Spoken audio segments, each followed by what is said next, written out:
City at the very early stages of this Premier League season, having finished 8th last season, 31 points off the pace. Is it any surprise that Manchester United have acted now?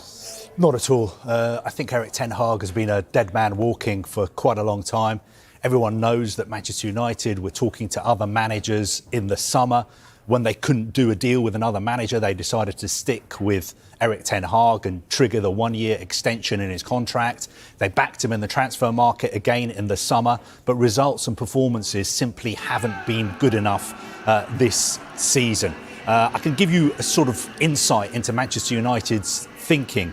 The decision to part company with Erik Ten Hag was a collective decision, but a unanimous decision. That means everybody in senior roles at the club agreed that this was the right time to part company with Erik Ten Hag. So we're talking about Ineos, the minority owners, Jim Ratcliffe, Chief Executive Omar Barada, Dave Brailsford, also Ineos's offices, all the key senior people at United were at that meeting. They weren't just talking about Erik Ten Hag at that meeting, but obviously they talked a lot about the club's poor start to the season. I'm not sure if the decision was made at that meeting because they decided to stick with him. But I think after that meeting, they did start putting out feelers again to see if they could find somebody to replace Erik Ten Hag. I thought it was very, very telling. A week ago, Erik Ten Hag came out in a news conference and accused the media basically of lying. Fairy tales and lies. He said we were writing fairy tales and lies. Well, I don't want to say I told you so to Erik Ten Hag because I think he was under a lot of pressure. But what people have been reporting has been accurate. Everyone's known that United have been looking for someone else. Now you've got to look at the future. Who could they go for? Gareth Southgate has said, I don't want to work again until the summer. Ruben Amorim at Sporting would cost a lot of money to buy him out of his contract. Thomas Frank, somebody they've met and talked to a lot. Xavi, who's out of work at the moment. Of course, everyone knows what he did at Barcelona. I'm being told, apparently, somebody here was telling me that yesterday Xavi's wife posted a picture on social media of her son wearing a Manchester United kit. So read into that what you will. But United have made it clear that Ruud van Nistelrooy is only an interim. They're looking for somebody to replace Ten Hag on a full-time basis. Well, we'll come into candidates maybe a little bit later on the hour. There's a lot to unpack from the decision and the timing, Stephen and Sue, as to why now. I mentioned some of the numbers, Stephen, from last season. 8th in the Premier League, 31 points behind the champions Manchester City. They lost 14 games and finished with a negative goal difference. Hindsight's a wonderful thing, but even though you win the FA Cup, surely then... Former Man United boss Erik Ten Hag facing sack after just 3 Bayer Leverkusen matches. Erik Ten Hag is reportedly on the brink of being dismissed by Bayer Leverkusen after just 2 league matches, according to German media.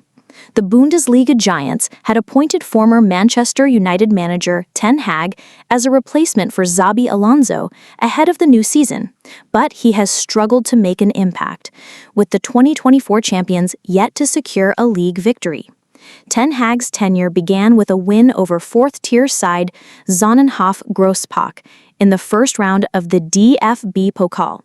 However, his team suffered a narrow defeat to Hoffenheim, who staged a comeback to clinch a 2-1 victory following Jarell Quansah's early goal. Kicker has reported that Ten Hag's position is under serious threat just 3 months after his appointment. The situation is described as extremely critical, with the Dutchman believed to be under intense internal scrutiny. Club officials are expected to make a definitive decision on Ten Hag's future once the summer transfer window closes. This suggests that he could be sacked as early as Monday evening, although Leverkusen have not yet announced their final decision. This development follows Ten Hag's harsh criticism of his players after their draw with Wolfsburg, where he urged them to take responsibility for their disappointing start to the season. He said, "The players aren't ready. We have a new team and some of the players aren't at all fit enough to play. The team didn't function at all during the final stage of the game. That's just the way it is. They need to bring more intensity and get fitter in order to meet my standards.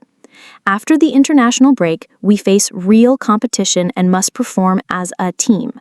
That begins with taking responsibility and delivering individual performances, and they have to demonstrate to me that they want to work together. First, we need to have the players. There's been a major upheaval. A lot has changed in the leadership and hierarchy of the team. Now, new players have to step up. We didn't do that well today.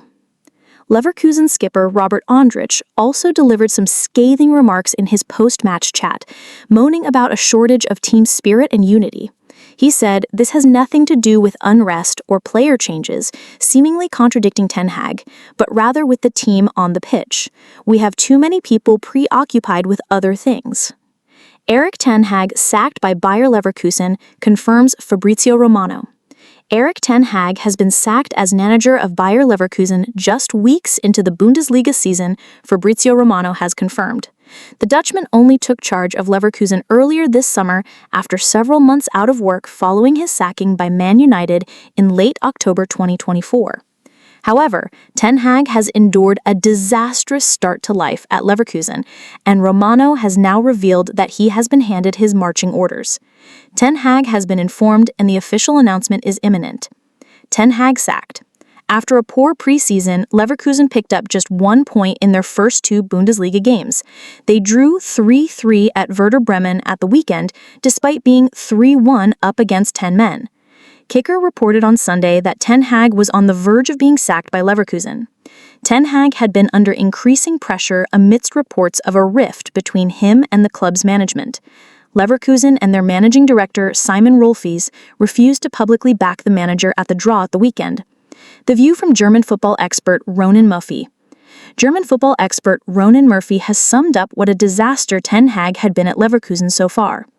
Coaching Bayer Leverkusen should have been the perfect comeback experience for Erik Ten Hag. The factory club in the industrial city gets much less attention than Man Utd, and he should have been able to rebuild himself out of the limelight. They had just finished second in Bundesliga after winning the title the previous season, so the squad he inherited looked strong enough to have a solid season again. But then B04 decided to cash in massively and sold almost every key player they had, most notably Florian Wirtz and Jeremy Frimpong to Liverpool, but even veteran Granit Xhaka was moved on for profit. Now, instead of a genuine German challenger, Ten Hag was coaching a club in a massive transition. Gone was the easy task of rebuilding himself out of the limelight. Instead, he had the challenge of rebuilding a whole team as well as his own reputation.